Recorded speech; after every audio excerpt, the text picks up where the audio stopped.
Calibration कसा करायचा किंवा काही कारणास्तव तर रेड इंडिकेटर दाखवतो किंवा लेबल अडकतात किंवा काही त्याची अलाइनमेंट सेटिंग जर चुकीची असेल तर ती कशी करायची ते आपण आता बघणार आहोत आपल्या याच्यामध्ये आजच्या व्हिडिओमध्ये. ओके, त्याच्यासाठी आपण जाणार आपल्या कंट्रोल पॅनल मध्ये, डिव्हाइस अँड सेटिंग मध्ये.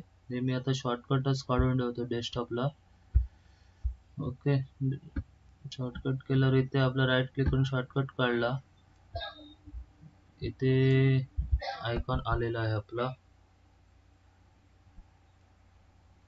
ओके, ह्याच्यामध्ये कस्टमरचा हा प्रिंटर आहे TSC. ओके, आता त्याच्यामध्ये हा जो आपला प्रिंटर, त्याच्यामध्ये एक बारकोडची ड्रायव्हरची एक फाईल असते बघा.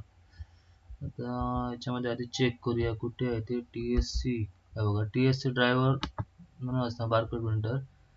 याला आपण एक्स्ट्रॅक्ट करून घेऊया.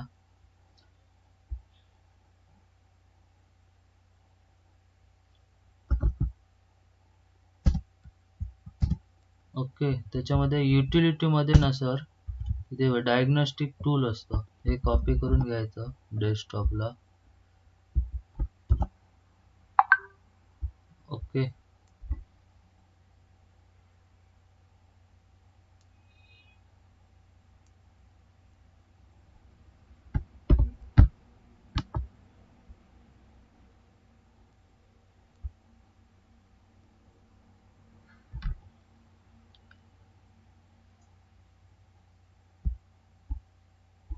हा हॅलो मॅडम, आता प्रिंटरची लाईट कोणती ब्लिंक होत आहे?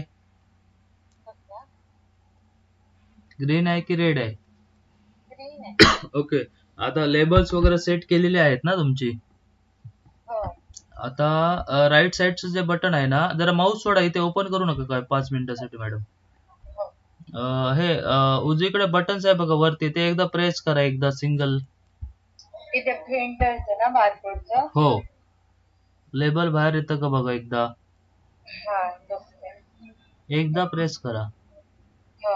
आता लाईट कोणती भेटते? ग्रीन आहे. ग्रीन आहे ना?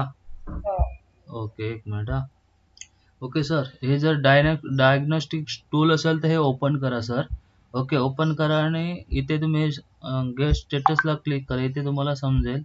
आता तर रेडी आहे. कधी कधी हा रिबन एन्कोडरचा एरर असतो, मग इथे काय करायचं, हा ऑफ करून ठेवायचा. ओके, आणि सेट म्हणायचं. ओके, हे एक असेल. आणि जर तुम्हाला कॅलिब्रेशन करायचं असेल तर कॅलिब्रेशन इथून टूल मधून पण करू शकता तुम्ही. हे ऑफ झालं, किंवा इथून पण करू शकता. डिव्हाइस अँड प्रिंटर्स मध्ये जाईल, इथूनच दाखवतो एकदम इझी. इथे हा प्रिंटर आहे बघा, TSC आपला बारकोड प्रिंटर. ओके, याला काय करायचं, राईट क्लिक करायची आणि प्रिंटिंग प्रिफरन्स मध्ये यायचं. ओके, एक मिनिट, राईट क्लिक करायचे आणि प्रिंटिंग प्रिफरन्स ऐवजी प्रिंटर प्रॉपर्टीज मध्ये यायचं. त्याच्यामध्ये हा टूल्स नावाचा एक ऑप्शन भेटेल तुम्हाला, तिथे यायचं. इथे ऍक्शन मध्ये यायचं, ऍक्शनला क्लिक करा, एकदा रिसेट फॅक्टरी डिफॉल्टला क्लिक करायची. ओके, की प्रिंटर एकदा तुमचा ऑटोमॅटिक रिसेट होईल. ओके, इथे तुम्हाला इथे स्टेटस समजतं बघा, हा प्रिंटर आता परत डार्क झाला बघा, जेव्हा परत रेड होऊन ऑटोमॅटिक नॉर्मल झाला. त्यानंतर पुन्हा ऍक्शन बटनला क्लिक करायचं आणि रन कॅलिब्रेशन ऑप्शन याला क्लिक करायचं. ते प्रिंटर तुमचं ऑटोमॅटिक थोडी लेबल्स, ब्लँक लेबल बाहेर सोडेल. आता आपण चेक करूया. Hello hello madam, blank label बाहेर आली काय? आली ना? ओके, ठीक आहे. ते सेट करून घ्या एकदा, आणि आता प्रिंट देऊन बघा एकदा. आता ग्रीन, लाईट ग्रीनच आहे ना? ग्रीनच आहे. ओके, आता एकदा प्रिंट देऊन बघा, चेक करा. ओके ओके हो.